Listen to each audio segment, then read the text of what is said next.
যমজ মেয়ে সন্তান হবে শুনে আমার স্বামী আমাকে বাবার বাড়ি রেখে আসলো। রেখে আসার সময় বলে আসলো সে আমাকে আর কখনো তার ঘরে আনবে না। সন্তান জন্ম হওয়ার পরপরই সে আমাকে ডিভোর্স লেটার পাঠাবে। সে নতুন করে বিয়ে করবে। তখন আমি ছিলাম 7 মাসে প্রেগনেন্ট। তখন আমি খুবই ভেঙে পড়েছিলাম। আমার বাচ্চার কোনো ইচ্ছে ছিল না। আমার বিয়ের 8 বছর কমপ্লিট হওয়ার পরও যখন আমাদের বাচ্চা ছিল না, তখন আমার স্বামী আমাকে বলেই দিয়েছিল সে আমার সঙ্গে আর সংসার করবে না। আমি অনেক কান্নাকাটি করেছিলাম। আল্লাহর কাছে অনেক কান্নাকাটি করার পর, অনেক ডাক্তারও দেখানোর পর আল্লাহ আমার দিকে মুখ তুলে তাকিয়েছে। আমি মা হতে পেরেছি। আমার গর্ভে কী সন্তান আছে সে সেটা জানার জন্য খুব ব্যাকুল হয়েছিল। সে চেয়েছিল তার যেন ছেলে হয়। সে ভেবেই নিয়েছিল আমাদের ছেলে হবে। প্রতি মাসে মাসে আমাকে চেক আপ করাতো। যখন 5 মাসে আলট্রা করতে গিয়েছিলাম তখন ডাক্তার বলল আমাদের যমজ সন্তান হবে।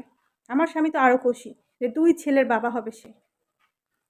সে ডাক্তারের কাছে জিজ্ঞেস করছিল কী হবে, কিন্তু ডাক্তার কিছুই বলেনি।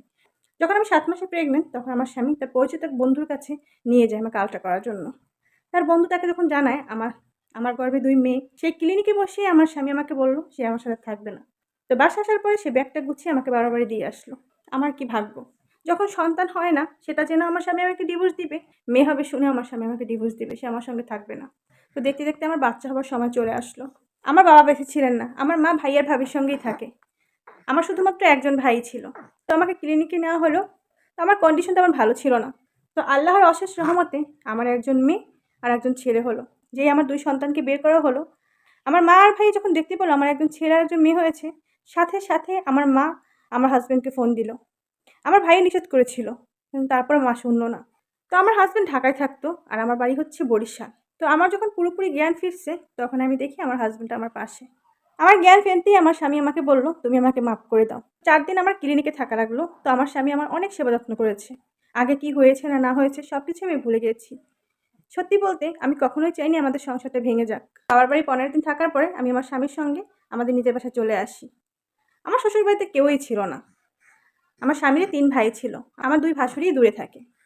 আমি আমার স্বামীর সঙ্গে ঢাকায় থাকি। তো আলহামদুলিল্লাহ এরপর থেকে আমাদের কেটে গেল আরও 6টি বছর। আমাদের ছেলেমেয়ে খুব বড় হয়েছে।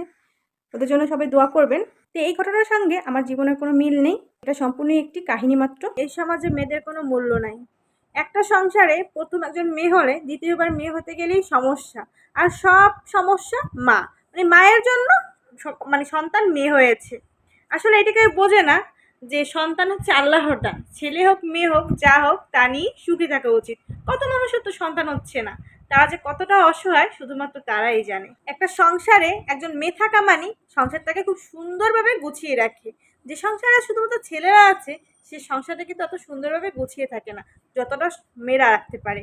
ভাই বোনেরা, আপনাদের যদি কাহিনীটা ভালো লেগে থাকে অবশ্যই আমার পাশে থাকবেন। আসসালামু আলাইকুম, আল্লাহ হাফেজ।